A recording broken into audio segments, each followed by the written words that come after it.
Hello friend, इथं आपण कढई ठेवलेली आहे. कढईमध्ये तेल टाकलेलं आहे, टाकून घेतलेलं आहे. आता जिरे आणि मोहरी टाकून घेते. तेल चांगलं गरम झालेलं आहे. आपल्याला करायचा आहे चपातीचा चिवडा. आता खूप सारा असा कांदा टाकून घेते.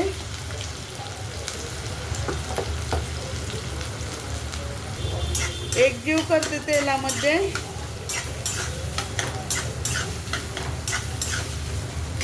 दोन कांदे चिरलेले आहेत मोठ्या आकाराचे. इथं राहिलेल्या रात्रीच्या चपात्या आहेत, ते मिक्सरच्या साहाय्याने मी फिरवून घेतलेलं आहे. कधी तर खायला छान लागतं. चपातीचा चिवडा म्हणलं तर कढीपत्ता लागतो. कढीपत्ता टाकून घेतलेला आहे.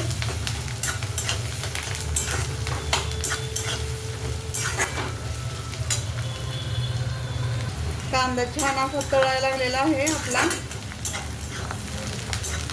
थोडासा अजून भाजून घेऊया. थोडंसं तेल जास्ती टाकलेलं आहे. थोडंसं मीठ टाकूया म्हणजे पटकन भाजेल कांदा.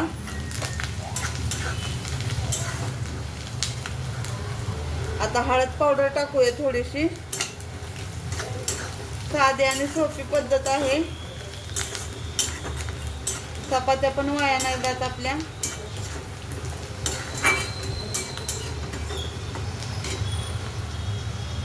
आता हे आपण चपातीचे हे टाकून घेऊया. आता एक जीव करूया हळदी मिठात आणि कांद्यामध्ये.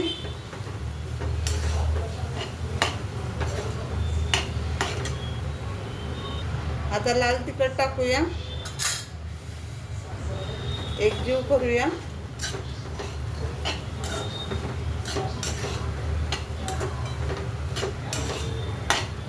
शेंगदाणे वगैरे पण टाकले चालते, पोहे टाईप केले तरी चालतं.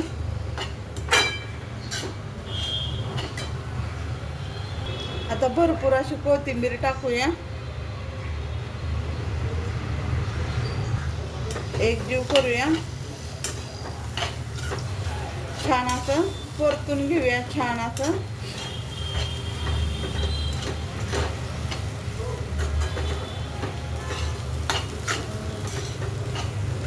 छान दिसतात आणि खायला पण छान लागतात.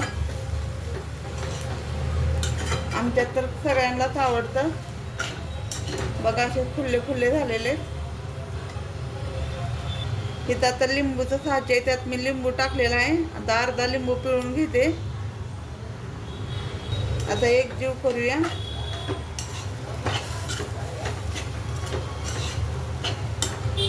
अजूनच छान लागतं लिंबू पिळल्यावर.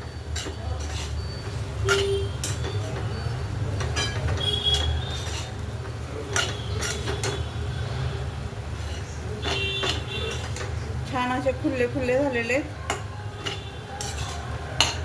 थोडंसं तेल जास्ती टाकलं ना खूप छान लागतात.